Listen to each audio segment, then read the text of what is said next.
And I'm going to segue over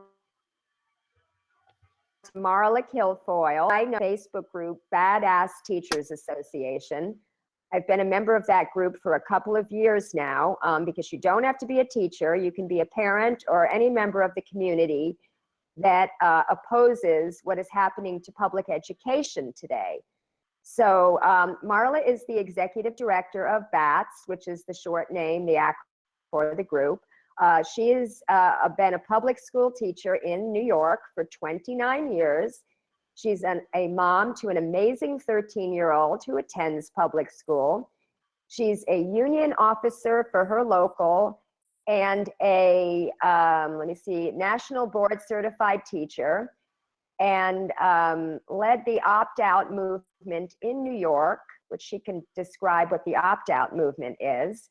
And I've asked her to come on the show today to talk about Betsy Devos, who is Trump's, that's not a Freud, that is a Freudian slip, but you can talk about Obama's person, because it's just another in the long line of privatizers. Why don't you tell us, Marla, about the Badass Teachers Association, why you were formed, what kinds of things you've been doing, and then we'll get into Betsy Devos. Great, thanks for having me today. Well, I'll tell you a little bit about that. It began about a little over 4 years ago, and it just kind of really blew up by accident. And you know, really the crux of it is that teachers were tired of being blamed, as our mission statement says, for poverty and inequality in the country, and we weren't going to let assessments and corporate reform sort of demoralize and define us. So, you know, we get a lot of flack for the name. We still do today. They're like, you know, you're a disgrace to the profession.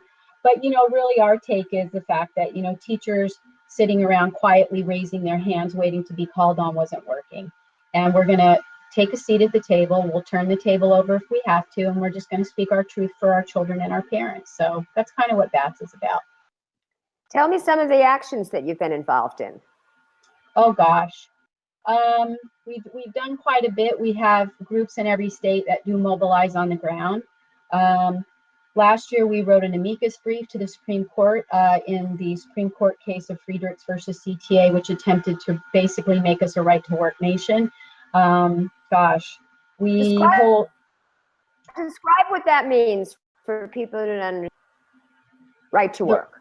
Oh, right. Well, it basically is the destruction of unionism. In the teaching profession, you know, we have our unions that offer us a lot of benefits so that we can be really vocal advocates for children and for our parents and for ourselves.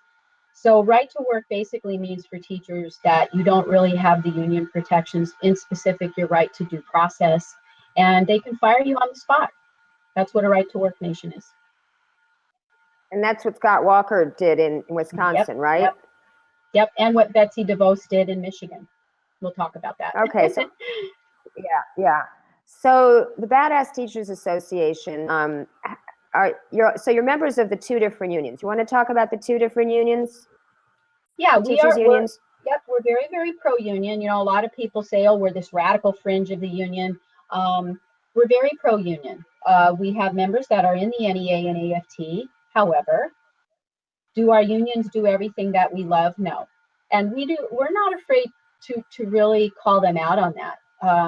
However, we're not going to undermine the strength of our unions. We work from the inside. We have caucuses in both unions, the AFT and the NEA. And we work inside our unions and try to, you know, gear them to be more rank and file oriented. And we support them. But we're also going to call them out when they're not doing the things that they need to be doing. Tell us about the confrontation that I can't remember which bat it was had with Chris Christie. That's Melissa. Yeah, Melissa. Yeah, Melissa Tomlinson, who's actually our assistant executive director of BATS. She's from New Jersey. She is the teacher that had, you know, she actually showed up at one of his rallies and she wanted to have a conversation with him. She didn't go to confront him. And she wanted to ask him why he referred to New Jersey schools, who are one of the highest performing school districts in the nation, as failing. And she did. She asked him that question, and he stood up and got in her face, pointed his finger in her face, and bullied her. Basically, she just went to ask him a question. She didn't go to confront him. She went by herself. It wasn't like she took 400 people with her. And he got up in her face, and as you know, it landed her on MSNBC, and she got national attention for it, rightly so. Because a guy like Chris Christie is sort of the poster child for how various governors and elected leaders see the teaching profession. They see us really as a profession that they can disenfranchise and demoralize and demonize. And so, members of BATS aren't going to take that. We're going to testify. We're going to stand up. We're not going to care if you're a politician. We're going to speak our truth. And if that's a little bit loud sometimes, then that's what we'll do. Hey, Dave, I'm hearing a horrible noise. It sounds like she's in a fish tank or something. Are you hearing it? I tried to message him on Facebook. I don't know if he. Yeah. Okay. So let's talk about the main issue here, which is, I've been opposing education privatization ever since I found out it was going on. I had one son in public school and one son in private school. And to be honest, the reason that I didn't have my older son in public school was I'm a believer in progressive education. And I went to my local public school, which is really highly regarded.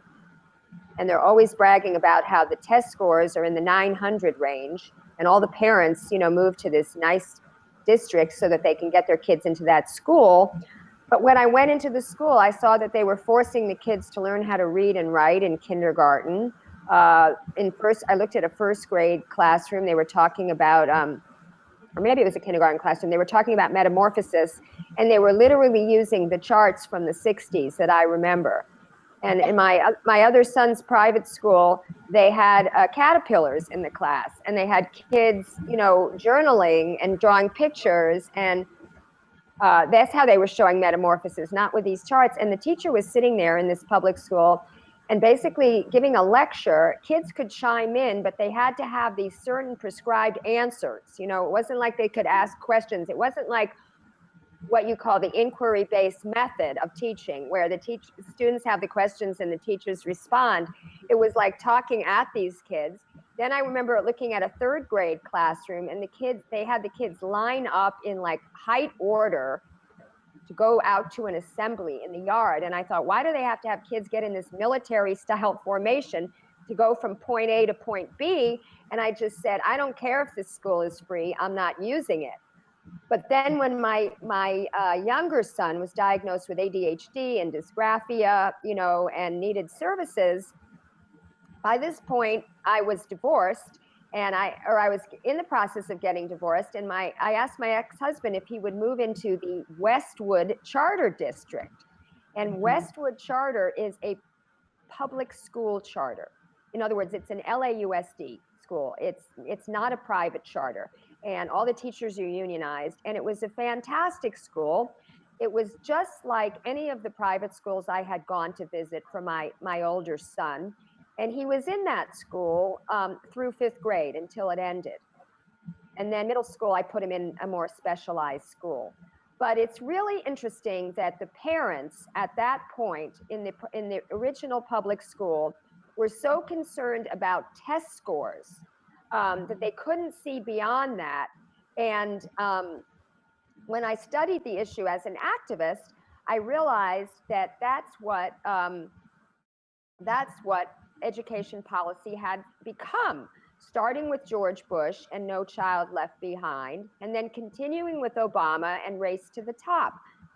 So I was wondering if you could maybe talk about that, because a person who I admire greatly. She's kind of the leader of the anti-privatization movement. She was a undersecretary of education under George Bush the first, and she apparently had a complete 180 about testing, and she really understands why test scores are bad. And basically, it's in the wealthy neighborhoods, the test scores are not bad, and it all has to do with poverty. So if you could expound on that, I would appreciate it. Yeah, she's had a 360 on a lot of things, and she right now is, as you know, is probably one of our most powerful voices in fighting this. She just did an amazing interview on Democracy Now! Actually. Yeah, I think the history of privatization, I mean, we can take it all the way back. I mean, we can even take it back into the Clinton administration. But, you know, we can get bogged down in a lot of that. But obviously with No Child Left Behind and the expectation that 100%, imagine this, 100% of our children would be proficient in reading. That's ridiculous. And so now we begin sort of this test-based mania where, you know, we can test children out of poverty, we can test children out of marginalization, we can test children out of disabilities, we can test children out of having language deficiencies. You can't test kids out of those things. You can't. And so No Child Left Behind was ridiculous, as we know. And so now we have Race to the Top, which was actually the Obama administration. And I don't even like to put the president's name in with that. I really, really associate that mostly with Duncan. But I think that now you've got Duncan who initiates Race to the Top, which is really No Child Left Behind on steroids. That's what Let we me just call it. mention that Duncan is Arnie Duncan, who is Obama's Secretary of Education. Yeah, sorry. So we have Race to the Top, which is this initiative that Duncan brought in, and basically he dangled a ton of money in front of states to adopt specific policies, such as Common Core, test-based accountability, evaluating teachers on test boards, a whole slew of things. And of course, states are going to take that money because at this point they're all strapped. And so now they have to engage in these different policies and adopt them. And this is really what began, as you and I know now, this fight against corporate education reform, because it instituted a lot of corporations getting involved in places in education where they should not be. Pearson Testing Company is one that comes to mind, obviously Common Core and the different materials that came along with that. And so now districts are being forced to spend money they don't have. And a lot of these things are unfunded mandates. Money that they don't have on these different materials. And this is coupled with the fact that they have increasing class sizes, they're being underfunded at the state level as well. And it begins sort of this, what we call the whole playbook for privatization, right? So we underfund our schools, we use the test scores as a weapon to say that they're failing, we bring in whatever privatization model that might be, and for us it would be charters, to take over those horrible schools and replace them with private institutions. And so now that's where we're at with President-elect Trump and his nomination of Betsy Devos. Tell us about her. Oh boy. She is going to be, for lack of a better word, a nightmare for public education, even more so than a Duncan, even more so than John King, who is currently in that position. This is a woman who's got a very detailed and strong history of not supporting public education, of supporting the privatization effort of vouchers, which we know don't work, of charters and for-profit charters, and also looking at and supporting school choice, which is really not choice if you think about it. I mean, and I can talk a little bit more about that. She has used her family's money. You know, she is married to the heir of the Amway fortune. Her own family is very wealthy. In fact, her brother, Eric Prince, is the guy that owns Blackwater. And so her own family had a lot of money. So this is a woman that's got an immense amount of money. She's a billionaire. And she's used her money in Michigan to try to influence privatization. For example, in 2007, she got a law passed in the Michigan legislature that did not allow for accountability of charters. So she didn't want anybody to have any oversight over them. In 2011, she actually got defeated. The Michigan voters defeated a voucher bill that she tried to pay her way to get passed. And the people of Michigan said, no, we don't want a voucher bill. So she did get defeated in that. Her and her family have also a very long history of supporting with their money anti-LGBT laws. In fact, in California, Michigan, and Florida, they paid for bills that defeated same-sex marriage, which, you know, is a moot point at this. But, you know, this is concerning certainly for our LGBT students and our LGBT families. So this is a woman that's got a pretty strong foundation of not supporting public education, but supporting three models of privatization, and she is going to become the Secretary of Education. So this is concerning. Let me ask you this, since we know that most school policy is set at the local level, at the school board level, what kinds of things can she do on the federal level that will be really horrible? That's a great question, Lauren. But I want to reiterate that not all communities have elected school boards. And I think the communities that we're going to see that are going to be our most vulnerable under this secretary are communities that indeed don't have elected school boards. And I'll go to Chicago, for example. We have on the ground organizers like G2 Brown, Journey for Justice. You know, they are fighting the fact that they don't have an elected school board. And so, you know, what's going to happen in, for example, like the South Side of Chicago, even Detroit, where she has decimated, and her policies have decimated that school district. In Detroit, in Chicago, where they don't have elected school boards, this is where we're going to see her do the most damage. She will, I shouldn't say she, you know, and President-elect Trump has said very clearly that he will push school choice, and they will block money out and they'll dangle it in front of these cities and these boards that have been appointed, like in Detroit and Chicago. They're going to take this money and they will do what exactly happened in New Orleans. They will shut the school systems down, the public school systems, and they will replace them with for-profit charters that will have very little accountability and transparency.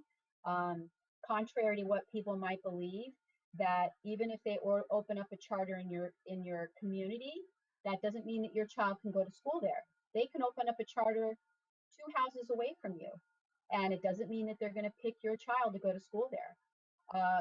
So I think that the communities we're going to have to first and foremost be worried about are those communities that don't have a right to an elected school board. Those communities that do have elected school boards need to really mobilize now and need to make ESSA teams. ESSA is the new federal education law, and they really should be making ESSA teams to figure out how they can sustain and protect their public schools. Now, how does BATS reach out to these communities and assist them in this? Well, I'll be honest with you, the communities that we know that are going to be hit hard, like the Chicagos and the Detroits, you know, most of your urban cities, and these are predominantly cities that are people of color, areas that are people of color. We don't reach out to them. We let people know, like, we work very closely with Journey for Justice. Whatever they need us to do, we will do and help them, whether it's social media. We also made it clear to the Detroit Federation of Teachers. They know that President Ivy Bailey knows that we're there for her. We are there for them and on call, ready for them whenever they need us, whether it's social media, boots on the ground, whatever it is that they need us to do. We have reached out and let them know that we're here for them. They call the shots. They're the ones that are on the ground, and we're there as a support mechanism for them. Well, let's talk a little bit more about the money that's behind this, because I put this is all of a piece with the billionaires and millionaires that want to make money off of privatizing public goods and public services. We see it's already happening with the post office. They had the Postal Accountability Act of a dozen years ago, which has basically taken a government agency that was in the black and said that they had to fund in advance 75 years of health benefits for their employees. So they're the only agency that has to fund health benefits for employees who haven't even been born yet. And that's been causing them to sell off, you know, post offices. Yeah. And post offices are very valuable. A lot of them have art that were commissioned by the Works Progress Administration during the Depression as a way to get people back to work. And what I found out in reporting this story was that that CBE Ellis, a real estate company that was headed by Dianne Feinstein's husband, Richard Bloom, has an exclusive no-bid contract to rent and sell these post offices. So clearly, there are individuals making money. And what is particularly insidious about the privatization of the public schools is that there's liberal billionaires involved as well. Dianne Feinstein is a liberal, but I don't think so. I think she's really a conservative Democrat. Mm-hmm. But in the case of Eli Broad, who you know the name, he's our Los Angeles liberal billionaire who has funded, schools. He's very much into art. He's funded a lot of museums. He has his own museum now. He's funded hospitals and universities. He has a plan through his Broad Foundation to take 50% of LAUSD schools charter.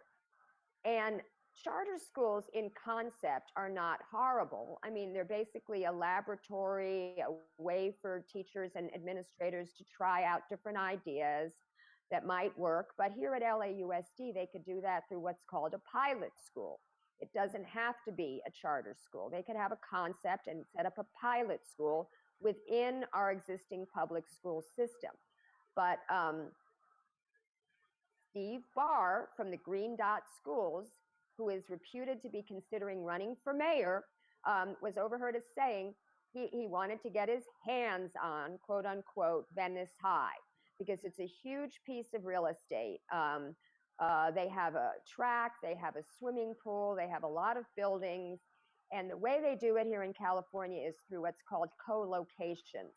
If a school has a certain percentage of classrooms that are considered empty, and they can count a broom closet as an empty classroom, or the classroom after her class as an empty classroom.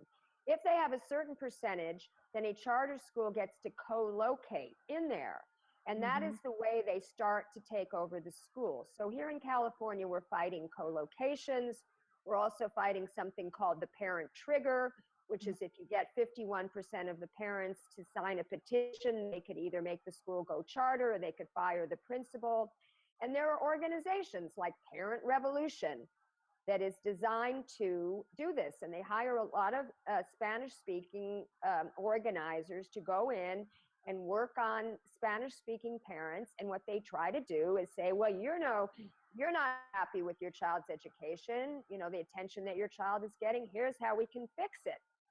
And what's so insidious, and I'm rambling here, or I should say I'm monologuing, but the film Waiting for Superman, which was produced by a liberal filmmaker, Davis Guggenheim, did it. The producer was Philip Anschutz, who's a Christian billionaire, conservative Christian billionaire. He financed the film. It was all about Michelle Rhee, who was the superintendent of schools there in DC and the charter schools, and how these kids really, thought of charter schools as saving them. Like they entered the lottery and it was considered like winning a money lottery to get into one of these charter schools. And, I had a conversation with the head of school at my son's high school, and he said, Lauren, you shouldn't really be against charter schools because you want to send your kid to private school. Who are you to tell a lower income African-American mother in South LA that she shouldn't send her kid to a school where there's 24 kids in a classroom and a computer on every desk? And I said to him, Peter, you're asking me the wrong question. The question should be, why shouldn't public schools have 24 kids in a classroom and a computer on every desk? But that's how they do it. They make it like it's a civil rights issue, and they guilt all of us into thinking that they should have a right to go to a charter school. But meanwhile, the NAACP has just called for a moratorium on these charter schools because they consider them as violations of civil rights. Can you speak more about any aspect of that? Well, it's not only in the NAACP, the ACLU, and the Black Lives Matter, when they put out their education platform, also took that stance. And it's always difficult for me to speak of that. Like, I always try to share with people the stories that I have heard from, for example, G2 Brown, Karen Harper Royal, who's in New Orleans, a lot of activists in Detroit who are on the ground dealing with the proliferation of charter schools into their communities. And I will tell you, I have never heard any of them say that these new for-profit charters are indeed good for their communities. In fact, they are gentrifying their communities. And G2 uses a word, it is colonization of Black and brown communities. So, you know, when you have the largest civil rights organization in the country come out with, I think, a very strong statement about not against charter schools. And that's the thing that everybody got all up in arms. It was against charter schools. No, they want a moratorium on charter schools. They want to take a look. In fact, they were just in New Haven, Connecticut, and had a town hall and are listening to people. And I think that's a good thing. They need to go out and they need to listen to what's happening on the ground. Now, the bad thing about that is that the charter, what I call the charter apologists, they will bus people in and they will fill the hall with people that are going to praise these charters. And, you know, people that are really being affected by this, you know, and organizations, you know, don't have money. A lot of this is done, you know, kind of secretively. And so, for example, we found out that the NAACP was going to be in New Haven on the 2nd, and they were going to be there on the 3rd. And so we blasted out and did get parents there. But, you know, look, at the end of the day, they talk a lot about choice. And charters and vouchers are sort of under this umbrella of school choice. And the thing that I tell people is this: choice is not choice. School choice is not choice. And here's why it is not school choice. That when, as I said, a charter opens up down the street from you, right? They close your public school down that's been in your neighborhood for years and years and years, and they close it down. They set it up to fail with test scores. They underfund it, and they close it down. And so now your children who live in that neighborhood can't go to school there, right? So when I was growing up, I walked a block to my elementary school. I walked there. Everybody in the neighborhood lived there. It was great. It was a community connector. So now they've shut that down and they open up a for-profit charter there, whatever it is, KIPP, a Gulan charter, whatever that charter chain can be, they open up a charter in that community. And so now the choice movement says people now have a choice to go to school there. The problem is that children have to apply because most charters have a lottery. So children have to apply to go to that school who live in that neighborhood. And the charter, here's the key word, Lauren, the charter chooses whether or not children can go to school there. That's the problem. And so it's not really choice, because I have heard stories about kids having to board public buses and go to school 15, 20 minutes away into a new neighborhood that their parents don't know anything about. That's not, I'm telling you right now, I don't think I have spoken to any parent that wants that choice for their child. And so when we talk about the Betsy Devos agenda of school choice, yeah, it's school choice for the wealthy and maybe some upper middle class people, but it's not school choice for everybody else. And it's certainly, just in my connections with on the ground activists, Black and brown activists, it certainly is not a choice for Black and brown parents that I've come into contact with. So that's just a little bit of a primer on school choice. Let's talk about these charter schools, because I've read some horror stories about some of them in terms of how they are just teaching kids to be obedient, compliant, I don't know, workers, consumers. They're not teaching critical thinking. I've read pleas from students at these schools that they have to sit in a certain way with their hands folded on their desk, and they're only allowed to ask a question in a certain manner. Can you describe what you've observed about the different and later I want to get into Teach for America. We're still waiting for Greg Palast, but if he doesn't come on, we can go for the whole next half hour. Okay. Yeah, just talk about the way you see these the teaching and the classroom being conducted there? Well, I'm going to preface what I'm going to say is this: not all charter schools are bad. I have to put that out there. We have heard wonderful stories of charter schools that operate with immense transparency and accountability. They treat their teachers well. They take in all children. They keep all children. They're innovative. They help communities. Not all charters are bad. The problem is that the charter schools that we see today, these for-profit charters, and by the way, a lot of these reforming people like Betsy Devos will say, oh, they're public charters. They're not public charters. They're private schools that are funded by public money.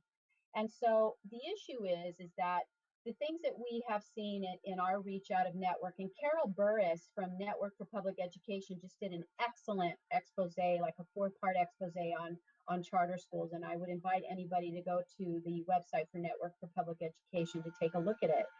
But the things that we've seen that are happening specifically to children in charter schools is almost kind of militaristic.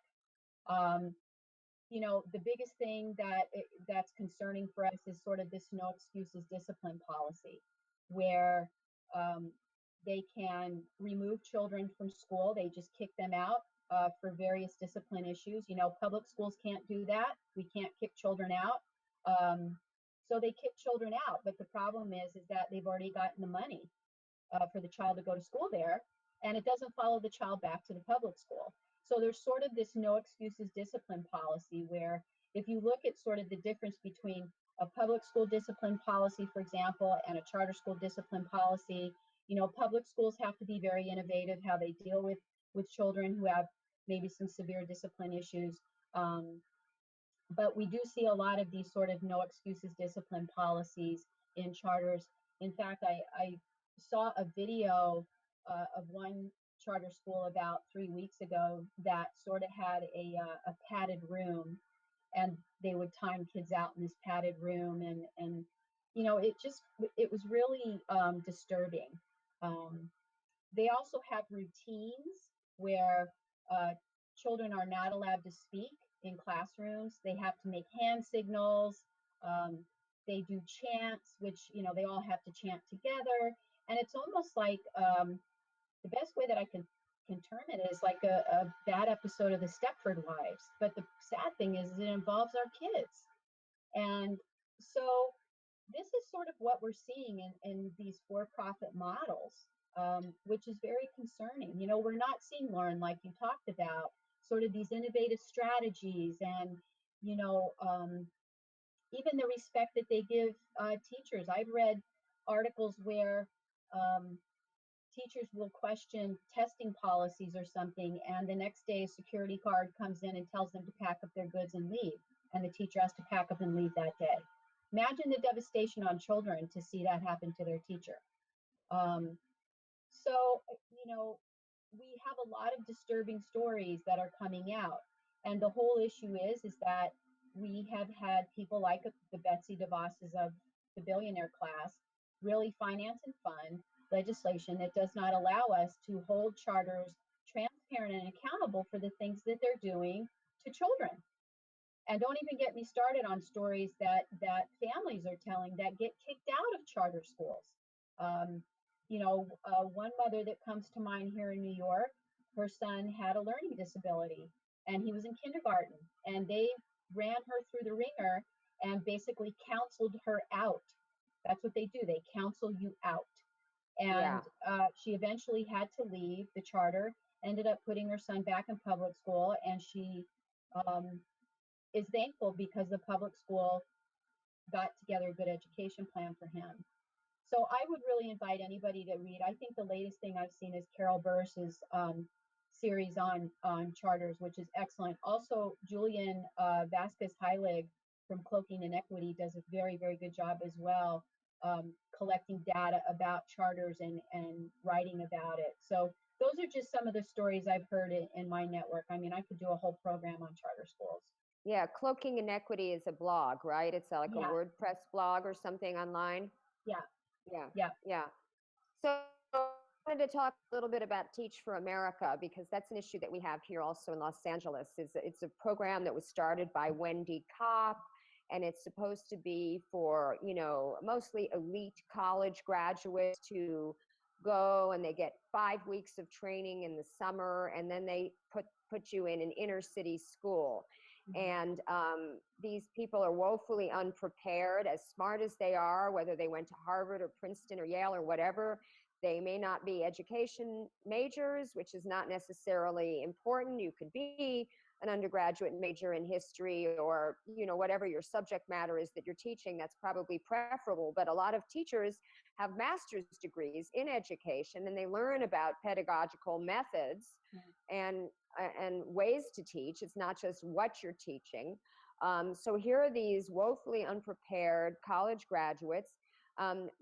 Many of them are very well-meaning, and they really want to make a difference. But a lot of them are just wanting to get something on their resume. So when they apply to Goldman Sachs, it makes them look like a more interesting candidate. Tell us about the Teach for America teachers that you've observed, and just in general, do what the privatization movement is trying to do to the teaching profession, and how so many people are leaving the profession and others are not choosing to join it because it's been so discredited. Yeah, and I think that is the umbrella that it fits under. It's sort of this idea that anybody can teach. That's really what it's about. It's like anybody can teach, anybody can go into a classroom and teach. And what I always say to people is, then you know what? Don't come to my school, because where I teach in suburbia and I teach in Disneyland. It's amazing. But I would invite anybody to find an urban district where you have all of the kids who are free and reduced lunch and who live with an immense amount of trauma in their lives, food insecurity, parents are out of the house, gang violence. And I would invite anybody to please go and teach in a school like that for a month and tell me if that teaching is easy. And especially when you teach our most vulnerable children. And I think even in a place like where I teach, which is mostly suburban, middle to upper class, it has challenges as well. And come teach. It's not an easy job. That being said, I've never personally observed anybody that is Teach for America. I have spoken to a lot of people who are former Teach for America. I've engaged with other people that, like you just said, taught for 2 years and left, or 3 years and left, and had good experiences. But at the end of the day, I think what we have to go back to is that we have to begin to respect the teaching profession, and we have to begin to understand that you cannot train for 5 weeks to be a teacher. And let's even take it a bit further, Lauren. What they also do is that if you want to become a special ed teacher, work with our most vulnerable children, you get to have an extra 17 hours of preparation. And Oh my I God. cannot even begin to tell you the type of preparation that special education teachers have. They have an immense amount of preparation, and they have to be able to do all kinds of things to work with special needs kids. So that in and of itself, I think, can sort of take us back to this idea that, a model like Teach for America is bad for many reasons. It's bad because they place very inexperienced, young, idealistic people into our most vulnerable areas. And many of them don't last. I think the last thing I read is that, like, on average, they last like 3 years. And so they leave after 3 years. And so what happens is that district now has a churn of teachers, right? Teachers are in and out. It's like a revolving door, in and out. And that's not a good thing for school culture. Children who deal with poverty and deal with food insecurity and deal with violence and deal with a lot of these kinds of things, they need stability in their lives. And many of them find stability with teachers in their lives. And so this is a bad thing. It's on top of the fact that one of the things BATS did before we became a nonprofit is we went to DC a couple years ago and had 60 appointments on Capitol Hill. And when we were talking to some of the aides, the educational advisors to a lot of the lawmakers we were talking to, many of them were Teach for America. And they had not been in the, look, I've been in the classroom 29 years and I know the ins and outs of it. I've taught in rural, urban, and suburban areas. And when I have to sit across the table from somebody who taught for 7 years and through the TFA model and is advising our federal lawmakers about education, that's bad. That's bad. So it's not that they're just infiltrating our urban districts and our most vulnerable children. They've also infiltrated up at the Capitol and are advising a lot of our lawmakers on education policy. And, you know, it's concerning all the way around. We have to really rechange our thinking about the teaching profession, the fact that it's not an easy job. Nobody can do it. We're not glorified babysitters. And you know, this is the thing that I always tell people.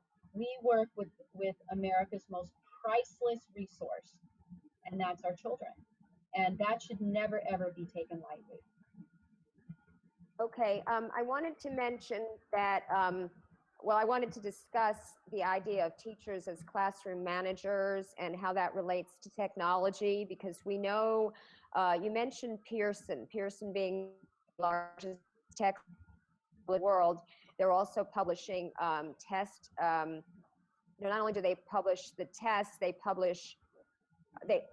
only do they publish textbooks, they publish testing, they publish test prep curricula, and there's a lot of money to be made on this. Apple is making, trying to get the iPads. That was the big boondoggle in Los Angeles, where the superintendent, who has since been forced out, John Daisy, made this deal with Apple, which would have cost the school district a lot more money if he had, 3 times as much as buying Chromebooks, for example, because he wanted to give every single kid an iPad. And of course, some of the kids were taking them home and jailbreaking them and using them to play games and, watch porn and whatever. And it was a big disaster. And it's one of the reasons he lost his job, aside from being, very tight with Eli Broad and working in concert with him to help with his privatization scheme. There's also Microsoft. I mean, Bill Gates is a big privatizer, and he's very involved with educational technology. So I've been reading that their goal is to try to have on the computer through hardware and software, and have these teachers just be standing at the front of the room and just being like classroom managers, just, clicking through the software or something like that. What are you hearing about that? Well, it's definitely coming, and it's a very, very big concern. Through what's called CBE, competency-based education, they've kind of stolen. When I say they, I'm talking about corporate education reform and all of these techies. They've stolen a lot of language that we used to use when we were doing really good things with kids, things like personalized learning. So like if you say that, for example, now in the education activist world, that's like bad, So what they'll do is they'll take the language, they'll say something like, we need to have personalized learning for every child. I mean, what parent wouldn't want that, right? I mean, that's great to me. Personalized learning for my child, awesome. The problem is that personalized learning is going to be eventually the vision of your child sitting in a cubby in front of a computer, probably being taught by an avatar, not having interaction with their classmates, not learning how to interact with their classmates. Because the other thing you also have to understand is that districts, this is the one thing too people don't understand. Districts are not being given the money to sustain technology, to upgrade it, to be innovative with it, right? And so the things that are being done with technology are really isolating children, benefiting the software companies, taking the ability to control standards and curriculum out of the hands of the teacher and the school district and the educators, and leaving it up to software companies. That's concerning. The other issue that we also have to be aware of is privacy issues. What kinds of data are they mining from our children? If you want to read about anything having to do with that, Lainey Hameson is a great source for discussion on that. So, look, at the end of the day, there can always be balance. I use technology in my classroom. It has enhanced learning in my classroom in many ways, but I control it. I control it. And, there has to be a bit of a balance, and it has to be up to the district and the teacher in concert with, obviously, administration as to how we can use technology to enhance learning.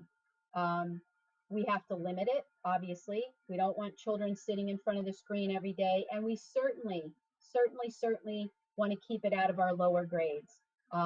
This is the time when kids need to talk to each other and be with each other and play with each other. We don't want them in front of a computer screen.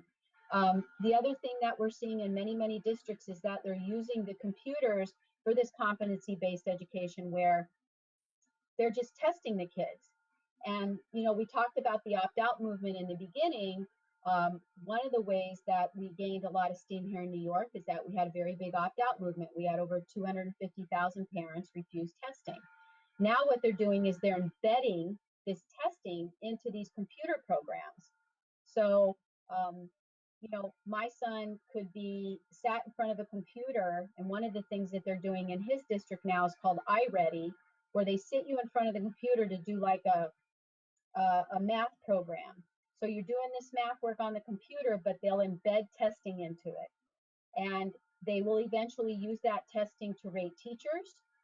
They will use that testing to sort and rank children. And they will use that testing to close schools.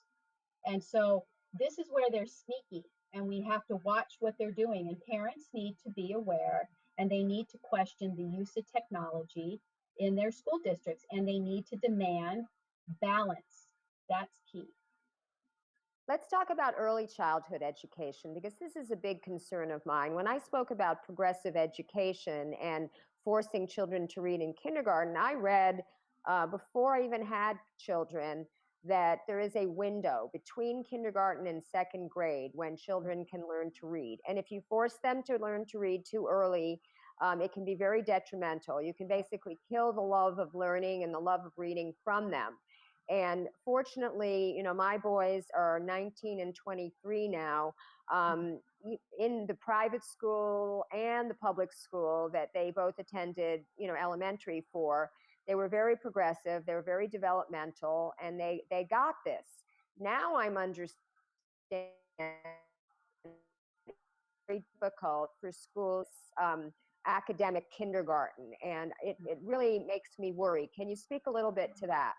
Yeah, where that's coming from, and is there any resistance on the part of teachers? I know there's resistance. Another thing we can discuss after this is homework. I know there's a pushback on giving kids homework now, and a lot of school districts are starting to respond to that. So let's talk about, first of all, the early childhood education and then the homework piece. Well, there's a lot of really great groups in the country that do a lot of really good work with this topic. Defending the Young Years DYE, who's headed up by Nancy Carlson Page. They do great work. Dr. Denisha Jones is also in that. In New York State here, early childhood education activist Susan Oshorn actually is doing great work with trying to get New York State to move out the Common Core standards from the early grades. So we're seeing a lot of work being done in trying to really defend our young children. Mike Hines, who is actually also here in New York, he's local here on Long Island. He's a superintendent who's doing a ton of work with whole child education. I mean, in his elementary schools, they do yoga. He had the board pass a resolution that they give 45 minutes of recess, which is unheard of today. I mean, these are things that we're having to fight for, and we shouldn't be fighting for them. They should be easy to get. And those things would have to be like in our very, very young grades, really giving kids great experiences where they're playing a lot and they're socializing and they're working with their hands. They're not taking tests. They're not sitting in front of computers. They're able to read the things that they love, not the things that they're told to read. Teachers are given the flexibility to be able to do the things that are responsive to the children that are in front of them.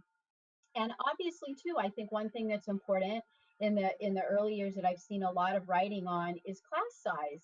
You know, we have seen class size in our very, very early years starting to go up and up and up and up and up. And we need small, really small class size, especially in those really, really younger grades where teachers can be responsive almost in a Montessori type way to what children want to learn. And that's how you teach them to learn. You take the things they're interested in and you move forward with their learning from there. So we are seeing a lot of pushback on a lot of levels with early childhood education, like giving them the recess they need, more hands-on and responsive teaching, no testing in those lower grades, which is important, and reading, which Lauren is super important in those younger years, being responsive to the things that they want to read and not forcing them to read when they're not ready. So I know in our network we're seeing a lot of pushback to try and really defend these younger years and making sure that they're more experiential than test and drill, that kind of thing. Yeah, now give me a minute on the homework, the movement to reduce homework. Just give me a minute on that because we have to wrap up. Yeah. Okay. Honestly, I haven't seen too much on this. As far as getting rid of the homework movement, it sort of came out for a little while, but I'll have to tell you, in our network, I don't see an awful lot of it. I do see a lot with the amounts of homework that children are given. There's been a lot of research on that with how many each grade should get and whether it's productive or not. I've seen a lot of work being done on how we give homework. That homework obviously should be able to practice and support what the child learned in class that day. But I saw a little bit of the no homework movement, and it seems to have kind of gone away a little bit, at least on a national level. It could be a regional thing, like in California. It could be a big thing. But I'll have to tell you, on a national level, I don't see too much organizing being done in terms of that. I have seen most of it be that it obviously has to be meaningful for children, and that by grade level, we have to be very cognizant of the amounts of homework that we give, because it puts a lot of pressure on the family. And I do know that with Common Core, there were a lot of discussions around the types of homework that kids were getting. Well, we could probably do a whole show on Common Core, but right now we have to wrap up. So yeah. I'm going to ask you to, all the resources that you mentioned, if you could send them to me in the Facebook chat window so that I could put them up on this YouTube page so people can go for more information. But if you're a parent and you want to fight back on some of these trends that we've talked about, what do you advise parents to do? Or just people in the community who are concerned about public education? Well, what should they be doing right now? If you have an elected board of education, go to the meetings, get your voice heard. If you don't, join a group in your community that is fighting to get an elected board of education. That's first and foremost. And I tell all parents this: get on social media. As you know, the billionaire class controls the media in this country. And we are finding more and more that our voices can get out there and we can get information from each other and network through social media. Get on Facebook, get on Twitter, make connections with groups that are important to you, and just start learning and educate yourself. Now, do you invite people to join the Badass Teachers Association? Yes. Or do you have to? Yeah. Yeah. We welcome parents, we have teachers. The only thing we don't let in students, high school students. We do have college activist students on the page, but yeah, no, we love the coalition with everybody. Thank you so much, Marla, for spending the hour with us. I know it was only supposed to be a half an hour, but one of our guests did not show up, so I'm glad that we had so much to talk about. You were very informative, and maybe you'll come back soon. Thanks for having us. All right, so Dave, you want to talk about next week, what we've got so far? We've got a split look at myself in duplicate there. Yeah, let me Or get is that just, I don't know. What is the left side, the right side? it's all you right. It's all you right now, but hang on. Let me Okay, the left side is what you see, right? It's the control there room. there yeah, exactly. Yeah. I'm working at giving it to get it's a one man band back here. Yeah. But that was that was a great interview with Marla. And the first hour was great too. I think Lily's awesome. She's going to make a great addition to the team here at Our Revolution TV and the robust opposition.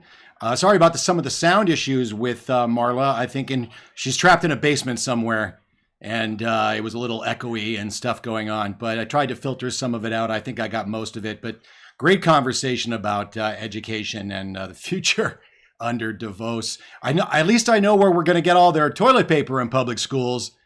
Amway. Yeah. So, but no, great show today. And next week we're going to start to line up guests. I know we were trying to get Greg Palast in, and I was working feverishly in the back room trying to get him connected. But he's doing great work out there, Lauren. So hopefully we can reschedule him for next week and talk more about the recount. We know that Pennsylvania is now up in the air with the Supreme Court. Looking at whether or not to continue make it a statewide recount. So she's not given up, but we'll see. And really, I think you're right. I heard you talking about election integrity, and I think that's really what this is all about. Remember, a Green Party recount did get rid of some voting machines in Ohio and put somebody in jail, as I recall. I think was it in 2004, or am I incorrect about that information? Yeah, Ohio was 2004. Right. So I don't think actually, this. the guy Yeah. who was, Go ahead. The guy who was in charge of one of the districts there in Ohio came down to San Diego, Michael Vu. Mm-hmm. So our Ballots for Bernie team in San Diego was very upset about him. But I just wanted to announce that for next week, who I have definitely are the two people, Craig Aaron, who is the president of an organization called Free Press, and they were very involved in our successful fight to save net neutrality. And now net neutrality is in jeopardy with the Trump administration. Also, we're going to be talking about net neutrality and other issues having to do with the press and the Federal Communications Commission that Craig is worrying about under a Trump administration. And also we have Catherine Paul, who is with the Organic Consumers Association, one of the best groups for fighting Monsanto, and fighting for labeling of our food, and fighting for organic and small family farmers. So we're going to be talking to her about how to survive a Trump presidency on whoever they have scheduled to be head of the FDA or head of the, agriculture, Secretary of Agriculture. So I think this is going to be a very interesting year for the robust opposition, because all these groups are going to be robustly opposing Donald Trump, all his appointees, and all the nefarious things that he's trying to do. I'm also trying to line up Winona Hodder from Food and Water Watch, who is the group that I work with to fight fracking. I think they're one of the best, least compromised environmental groups out there. Also, for a future show he can't do next week is Evan Greer from Fight for the Future, who's very concerned not only with net neutrality and other internet freedom issues, but also surveillance. Has been very concerned with internet spying, and not by the Russian hackers, but by our very own government. So I've got a lot of potential guests lined up for this show, and I'm very excited about it going forward. Yeah, I think it's going to be great. Lily's a great addition, great at chemistry. Exciting that she might consider running here in California. So that's good news. It's going to be great. We've got a lot to talk about. I mean, we're not even scratching the surface of foreign policy and what's going on in that realm. Speaking of spying, England just passed one of the most obtrusive and draconian spying laws in history. So the global capitalists are getting scared, and we're going to try to make them even more fearful here on the Robust Opposition. So subscribe to the channel, get notifications for when we go live, because we often go live at rallies and I can't create events. So get notifications so you'll see whenever we do go live. When I'm out in the field, it'll just go live. So do that. Follow me on Twitter at Our Revolution TV. Lauren, are you doing both accounts? What account are you doing on Twitter? I'm mostly doing at LA for Bernie, FOR, not the number, LA for Bernie, but occasionally I tweet from Lauren_Steiner.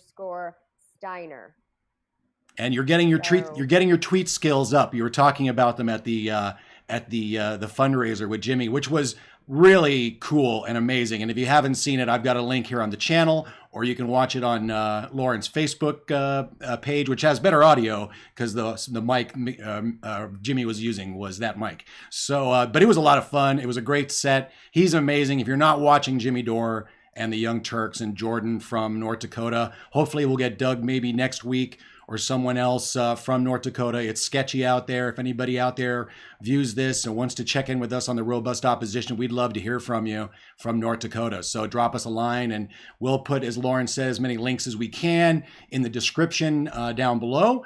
And hopefully we can get Greg Palast on next week, and we can talk more about the recount. I'd love to jump in on that conversation as well. And we're going to try to make this show really great over the next 4 years against Trump, opposing Trump and his obvious his populist government that he's putting together. And we're going to try to bring those Democrats in denial along as well. Dems in denial, yes, indeed. And that debate continues. So it was great. Lauren, thank you very much for being here today and helping me create this show. And it'll get better and better. Thanks for watching. Subscribe to the channel, and we'll see you next week on the Robust Opposition, 10 a.m. on Sunday Pacific. Peace. Bye, folks.